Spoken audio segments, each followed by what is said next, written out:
अनैतिक संबंध कभी भी विस्फोटक बन सकते हैं। यह बात ऐसे संबंधों को प्रेम का नाम देने वालों को पता होनी चाहिए।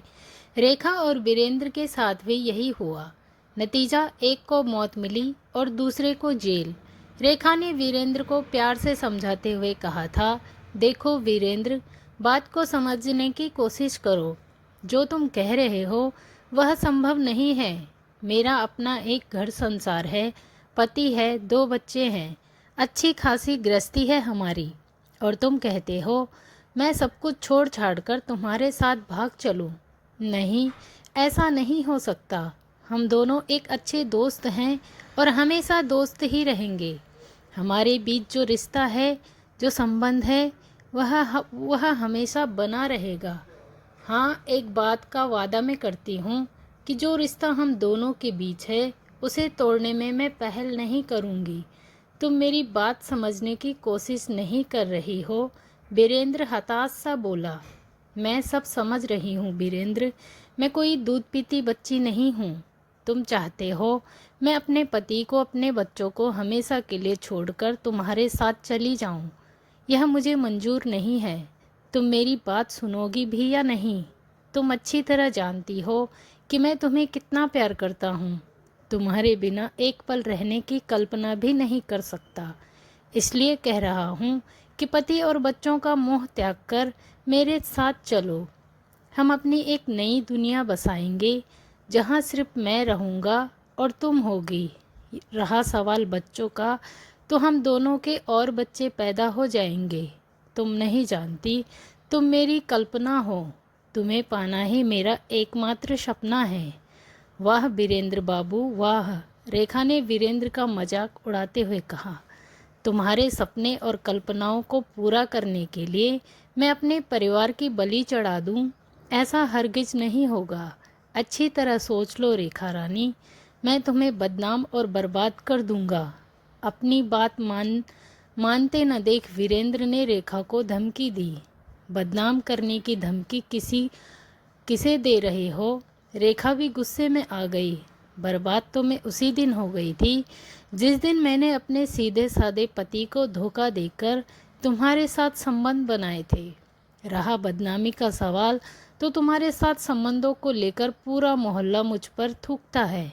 यहाँ तक कि मेरे पति को भी मेरे और तुम्हारे संबंधों के बारे में पता है। उनकी जगह कोई और होता तो मुझे अपने घर से कब का निकाल कर बाहर कर देता। यह उनकी शराफत है कि उन्होंने कभी मुझे तुम्हारे नाम का ताना देकर जलील तक नहीं किया। अरे, ऐसे पति के तो पैर धोकर पीने चाहिए। और तुम कहते हो कि मैं पति को छोड़कर तुम्हारे साथ भाग जाऊं? वाह, क्या कहने। 900 चूहे खाकर बिल्ली हज को चली है। पतिव्रता और सती सावित्री होने का ढोंग करके दिखा रही है मुझे। वह दिन भूल गई जब अपने उसी पति की आंखों में धूल झोंककर मुझसे मिलने आया करती थी। अपनी जिंदगी की इस भयानक भूल को मैं कैसे भूल सकती हूँ, जब तुम्हारे सपनों के झूठे मायाजाल में फंसकर मैं अपना सब कुछ तुम्हें सौंप दिया था।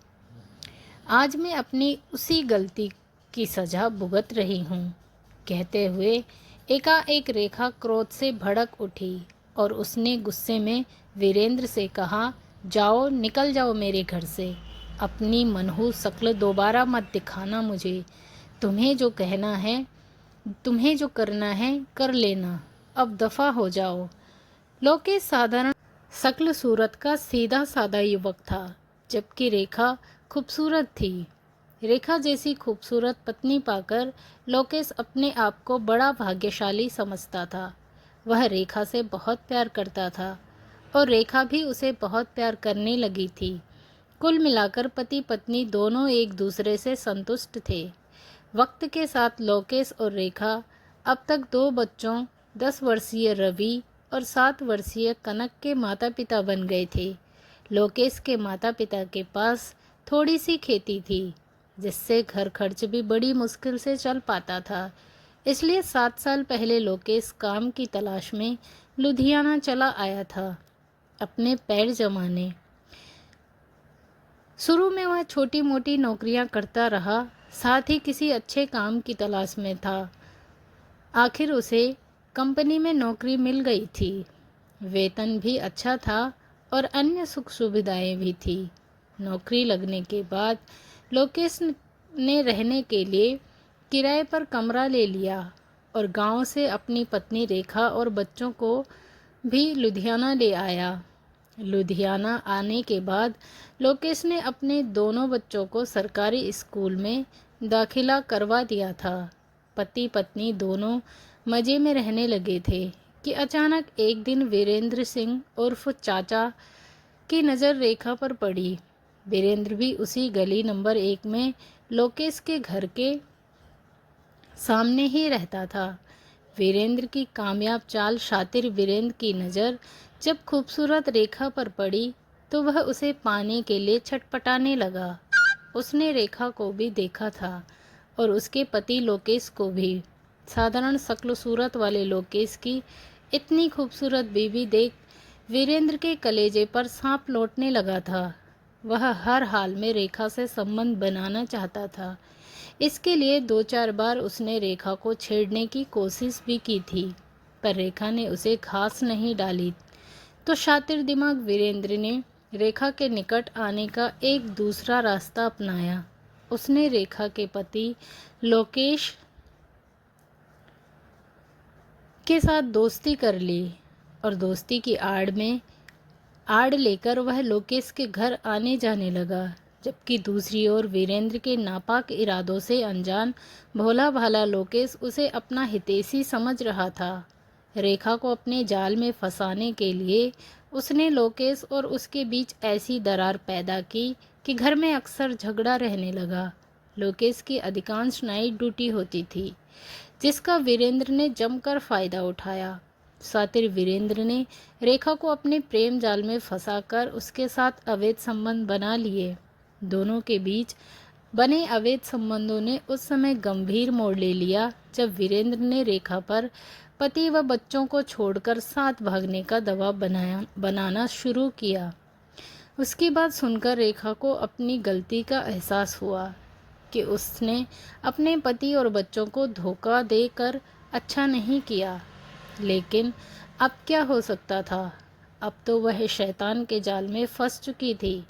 पहले तो रेखा उसे टालती रही, परंतु जब वह उसे अधिक परेशान करने लगा तो रेखा ने पति व बच्चों को छोड़कर उसके साथ भागने से साफ इनकार कर दिया था। रेखा के स्पष्ट इनकार करने से वीरेंद्र तड़प कर रह गया। हर तरह से हरकतें अपनाने के बाद भी जब वह नाकाम रहा तो उसने रेखा को सबक सिखाने की ठान ली। रेखा द्वारा किए इनकार से गुस्साया वीरेंद्र सुबह मौका पाकर तब रेखा के घर पहुंचा जब वह घर में अकेली थी। उसका पति लोकेश ड्यूटी पर व बच्चे स्कूल गए हुए थे। वीरेंद्र ने रेखा से साफ शब्दों में पूछा कि वह उसके साथ भागेगी या नहीं। रेखा के इनकार करने पर वीरेंद्र भागकर रसोई से चाकू उठा लाया और रेखा के पेट में वार कर दिया। वीरेंद्र ने खुद भी कोशिश की मरने की। अचानक हुए वार से रेखा घबरा गई। उसे वीरेंद्र से ऐसी उम्मीद नहीं थी। उसने वीरेंद्र के वार से बचने की कोशिश की, लेकिन बचाव करते समय रेखा की एक उंगली कट गई। इसके बाद वीरेंद्र ने उसे धक्का देकर बेड पर गिरा दिया और उसके गले में चुनरी डाल गला घोंटकर उसकी हत्या कर दी। वारदात को अंजाम देने के बाद वह अपने घर चला गया। अपने घर पर रखी चूहे मारने की दवा निगलकर उसने आत्महत्या करने की कोशिश की। इसी दौरान संदेह होने पर मोहल्ले के लोगों ने तुरंत पुलिस को फ़ोन किया। सूचना मिलते ही एसपी अमन बराड़ व डाबा थाने के प्रभारी इंस्पेक्टर गुरविंदर सिंह घटनास्थल पर पहुंच गए। उन्होंने वीरेंद्र को काबू करके जब लोकेश के घर जाकर देखा तो बिस्तर पर रेखा का शव पड़ा हुआ था। पुलिस ने शव कब्जे में लेकर पोस्टमार्टम के लिए सिविल अस्पताल भेज दिया। लोकेश की तहरीर पर इंस्पेक्टर गुरविंदर सिंह ने रेखा की हत्या के अपराध में वीरेंद्र के खिलाफ भादंवी की धारा 302 के तहत मुकदमा दर्ज कर उसे अदालत में पेश किया, जहां अदालत के आदेश पर उसे जिला जेल भेज दिया गया था। रेखा ने जो किया उसका नतीजा उसे भोगना पड़ा। अपने पति से बेवफाई की सज़ा रेखा को अपनी जान देकर चुकानी पड़ी। पर इस सारे प्रकरण में लोकेश और उसके बच्चों का क्या दोष था जिसकी सज़ा वे आजीवन भोगेंगे। यह सच है कि लोकेश के मुकाबले उसकी पत्नी रेखा कहीं अधिक खूबसूरत थी। पति पत्नी के मजबूत रिश्ते में दरार डालने के लिए सातिर वीरेंद्र ने इसी फर्क को मुख्य वजह बनाते हुए हंसते खेलते परिवार में जहर घोल दिया। दोस्तों, बुराई का अंत हमेशा बुरा ही होता है, इसलिए किसी के बहकावे में न आए और अपने हंसते खेलते परिवार को दूसरों के चक्कर में बर्बाद ना करें। दोस्तों, आई होप कि आपको स्टोरी पसंद आई होगी। सो प्लीज़ चैनल को ज़रूर, वीडियो को लाइक शेयर और ज़रूर करें और मिलते हैं अगली स्टोरी में। तब तक के लिए bye bye, take care, thanks for watching.